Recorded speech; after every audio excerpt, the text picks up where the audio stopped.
Welcome back to Stu's Structures. We're here for video 6 in the Weaver train station build, so stay tuned.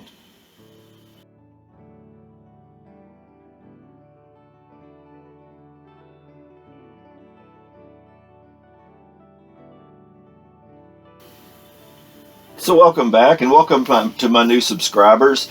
We are here to continue the Weaver train station. This was a nice looking building. We still have a good bit of work to do to it. There's very little to do to the main body of the structure itself, but I've got all those platforms and porches to build. I have the roof to finish on this, and there's just a lot of that kind of stuff that needs to be done. So let's just jump into this and see how much we can get done here. Okay, so there's still some more of these upright rafters that need to be added into this roof line. So we're going to go ahead and start with that and get these in place so we can continue on with the roof. And I got that one in at one end and came down to the point where this octagon building is going to be, and I just decided to leave this open for the time being until we mount the building. And this is how we mounted that little structure, how we ended it in the last video. And it's to the point I can come back and glue that in the top and get it mounted into the building at this point. Everything else we can do with this in place. So I go ahead and glue that onto that little wooden platform that I had put in there before, giving me, plenty of room from the front and the back. And then I come back and add this other brace in the end wall down at the other end, and the other braces I'm going to just put these right up against that octagon structure, and I'm going to do one right on either side so I can support the roof board as it comes across and ends there where this building is. And then once those two are in place on either side of this, I thought, well, the top is pretty close to that top, so it'll get some support up there, but this lower edge, I'd like to get another beam in there just to kind of support where that's at. So I cut one to length to go between those two beams, and let's cut this angle, which is about the angle of the roof line, and I'm just going to come back and glue that in between those last two beams flush up against the octagon building. Now there's something else I want to do before I get any farther and start closing up this roof. I'd like to do some type of a shade or, pull down blind or something behind the windows. So I went through all my stuff and I found this manila envelope, and, it's not the right perfect color, but I think it'll work in this building. So I cut some strips that are wide enough for the windows, and then I just come through and cut all kinds of different heights. Because remember, when you look at a building, all the blinds are at different heights in the windows. They're not all the same. So then I come back and, just one wall by one wall, I start coming through, and behind every window, I'm just putting a blind in each window. And, I just do one wall and let it set up so I don't have to worry about them falling off when I flip the building up to the next side to do the next side. But I did do one in this end door here. I decided not to do them under the wall on the platform. But, all the other windows in this whole building will get, window blinds. And this is the other end, and then, the very top side of that other building, I go ahead and get them in there too. Now remember last week I had left one piece of trim painted, and that was to come back and do the two end wall, these short pieces where the roof meets the wall. So I'm just going to come back and put both of those into place, and that's the last two trim pieces on the building part of this. There's still some more roof trim and stuff to do. But once all those windows are done, I don't have to get inside of that except from the bottom to do anything. So I found this wood here and decided, okay, this is what I'm going to use for all the roof panels. So I go through and, I just turn the building upside down on the wood and use a pencil and draw the outline of where the beams are and cut it. That, measuring this, something isn't always right. But by doing it this way, I get a pretty exact, panel to glue into place. And I do the end wall, then I do, this real long back panel on this back side. And that's two of the walls done. Now the other side, you know, is going to be a little complicated, and I had to play with this for a while and figure out how exactly I was going to cut out this octagon building, because remember, this is an angle against the building, and you can see all my lines there where I put it up in place and figured, all right, this there and that there. And you know, even after I cut it and put it up in here, I had to trim just a little bit off the end for an angle. But once I did that, it fit in pretty good. And by doing that process, I figured out how this other side had to be done, and it's just the reverse of that. And I go ahead and cut this other piece as well. So the only piece on the main roof now is this end. And I'm out of the real wide board, so I'm just going to use a couple of narrow pieces and do this. One piece almost gets it all. But I have to use, you know, just another really small piece and go ahead and get this top on this. Now the bottom edges and where all these corners meet, you know, I want these all to be nice and flush. So I just come back with a file and I clean off all of the down edges of all these and all those angles too, and clean up the edges so that I can finish these later on. Now the other roof on that little octagon building we need to finish. And remember, I had only put 4 of these 8 braces in place, so I cut the other 4 braces. And just one by one, because they're not exactly the same, I come through and cut all the angles and everything and glue them in between the 4 that I put on previously. And with all those in place, I just, you know, I'm not going to use wood for this. I found this real thin cardboard that I'm going to use for this instead of wood, because I think it's a small enough area. This will be, you know, substantial enough in thickness to make this work. And I measured all the lower edges of those roofs, and they were all about 5.5 feet, and they were approximately 10 foot long. So I just drew this out like this on a grid on that paper and cut all these out. And these didn't cut real clean. This is real, I have to say, antique cardboard. So some of the edges were a little rough, but I figured that's all right. I can work with that. So then one by one, I just start coming through and gluing those into place. And I let the first one sit up a little bit, but not totally. It still had a little give to it. And I just start coming through one by one and adding all of those panels. And you know, I didn't really even have to trim any of these. They all worked out okay, so I did something right in the process of doing all this. But you know, I just come on around and do one by one. And I want to do all these while the glue is a little soft all the way around, in case I have to manipulate something just a little bit to get something to fit just perfectly. And you know, here with 2 left, and I come down and you know, I go ahead and glue the top one and the last one into place, and basically that's all of this in place. And you know, with the cracks and everything, I want this to be pretty solid on here. So I just came back with some wood glue and just with my finger worked it down into all those crevices and creases and everything, so I could get a really good bond in this whole roof on here.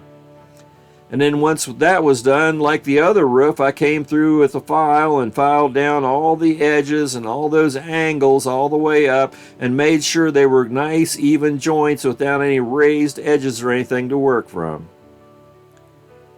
Now we're going to go ahead and get started with the roofing. I'm not sure, there's some other things I have to do on that main roof, but I went through and found this, you know, paper it's like a gift paper that people put in gift bags or whatever, but this already happens to be black. I have used white before and spray painted it, but I'm going to come through and just cut a bunch of 4-foot strips to begin with to start this roof. So I just measure all these with a knife and just cut a whole bunch of strips to get started. Now to begin with, I'm going to do this lower edge and just wrap the whole lower edge with this. And I just use, you know, wood glue and put these in place, and I let them run wild and then cut the ends off in place. And then I come up 3 foot and I mark a line around the whole building, because remember, this has a gutter system that drains down through the roof. So I've got to add that gutter system on before I come on down with the other, tar paper, so to speak. Now, you know, on the corners of that as well, I need to wrap these edges before I put the gutters on top of that. So I cut these 4 pieces and come back and glue all those into place and then cut those off. And for the gutter system, I'm just going to use this angle that I have a big pack of in my plastic drawer. So, you know, I take a few of these outside and I just go ahead and rattle can them and spray paint these.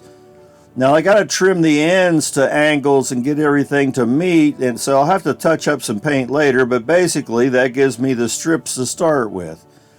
And then I just come through and start gluing those to that edge. And I'm going to have to miter all the corners so that they meet really nice and flush in the corners. But basically I just come on around the building and just go ahead and add all 4 sections of those into place.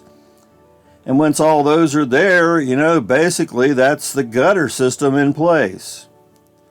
Now, meanwhile, you know, I jump back and forth and work on several things, and I started to go ahead and put tar paper on this octagon building on top as well. And I'm just doing all the, you know, the opposite sides, and then coming back once I trim those and doing the other 4 sides so I can trim those, because you just can't leave that run wild in the corners because they butt up against each other. And then I come back and start with the next layer up on that and do this in the same process. I just do these 4 sides first, then cut them off, and then come back and glue the other pieces in place. And once the glue's dry on those, and I cut those off, and then I just, you know, I work my way up the structure till I get to the whole top. And then I just start, you know, just one by one and putting these little triangles on the top of this. And I did pre-cut these triangles. You know, I don't care if they're perfect to the edges, because I'm going to put strips that cover all these seams up the whole piece anyway, which will cover that. And you can see as I'm working on this, I'm also working on that other building, which we'll go into more. But, you know, then I just come back and start wrapping all these seams with a thin piece of this, and then letting the glue dry and cutting the tops and bottoms off too. And once all that's done, you know, then basically that's that small roof done. And you know, the big structure, you saw me come up through and working on it as well, but you know, it's just the same process. It's just with a lot longer strips. And every here and there you add a joint and stagger the joints, because the joints wouldn't have been, you know, in one single place up the entire building. And once those are all in place, and I come back and wrap the corner edges with another piece just the same as what I did with that upper building. And when I started running this, all these pieces on this big part of this roof also overlapped the gutter system in the bottom, which I hadn't mentioned. But once I do this top seam on there, then, you know, it's basically the whole roof, you know, together is at least the tar paper on it. And, you know, I can move on to doing the next step.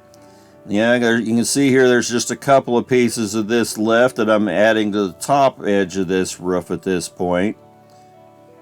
Now remember, on roofs, especially where this building meet, there would have been flashing around, you know, the building to keep the water from running down between the wall and the tar paper on the roof. And some of this I had left run a little while and sticks up on the building, you know, as it was, but I'm just going to come back and add some nice clean pieces to this and dress up this edge on the whole structure. So, you know, I'm just going to cut little short pieces and make angles and glue, you know, a flashing around this building all the way, you know, clear up to the top edge. And then, you know, this whole roof there, you know, where the wood glue shows through and stuff like this, there's shiny areas, and I'm just going to come back with some black paint and just put basically a wash on the whole roof. And that really cleans up the edges really well. And, you know, it makes for a nice looking tar paper roof. Now there's edging that goes where this roof meets those side walls, because you can see where the, you know, the roof meets down there. So I'm just going to take some more of that red 1x6 trim, and I'm going to wrap this whole lower edge on this building. And now where the roof meets the building has a nice clean look once I get all 4 of these pieces on there. You know, and it's starting to look really nice. I've got to come back and touch the red paint up, and you know, where the black meets the red, there's some areas I have to come back with some black paint and a real fine brush and just touch up that and dress that up and make it look just a little bit better. But basically, you know, that's the trim around the roof now in place for this part. Now, one thing, you know, while I was working on this, I spilled something on my desk. I know better than to keep liquid on my desk, but you can see how it discolored the ink that was on this printed stone paper. So I had to come back and just cut another piece and overlap that, and I just glued it on top because there's going to be a porch and a platform at either end of that. So this, you know, just fixes that oops. So there you have this week's segment of the Weaver train station. You know, one more session and we'll be able to finish this. I was hoping to get a little more done this week, and just didn't happen. Too much in the real world going on. You know, I like the miniature world that I'm building that, you know, is my world and I have full control. You know, I think that's why our world is in the shape it is. People think that way about the real world too, and think they can control other people. But anyway, the reason I do all this is to get away from all that. And, you know, I enjoy building these structures, especially these wooden structures. I like working with wood probably better than any other medium. And, you know, this is coming along. But we still have a good bit to do on this. There's a little bit to finish on the roofs there. I've got all the platforms and stuff. And remember, it had a gutter system on it. So we got to have some downspouts on this thing as well. So, you know, one more week and we'll jump into this again, and we'll see where we can get see if we can get finished in next week's video. So thank you for coming back and sharing this time with me. I do appreciate it. Grab some materials and scratch build. I'm going to say it in every video. At the end, most people are probably turned me off by now anyway. But, you know, play with some stuff in scratch build. You'll be amazed at how satisfying it is to build something and, you know, to go through the whole process of doing it yourself. And that's why I do all this. I mean, I want to model a specific place in time, so I have no choice but to scratch build structures because they're not available out there in the real world in kit form. But I enjoy doing it. You know, it's something I've been doing. I think my first scratch build was around 7 years old, you know, or 8 years old, something like that. And, you know, I just worked with free wood and stuff that I had laying around, and didn't even, you know, maybe some Elmer's glue and some Testor's paints probably. But other than that, you know, I didn't have a whole lot to work with. I bought myself some X-Acto knives and started work, you know. And, you know, it's still, you know, it's what you want to make of it, you know. It is your world, it is your model railroad, so you do with it whatever you want to do with it. You know, just jump out there and play. Happy model railroading.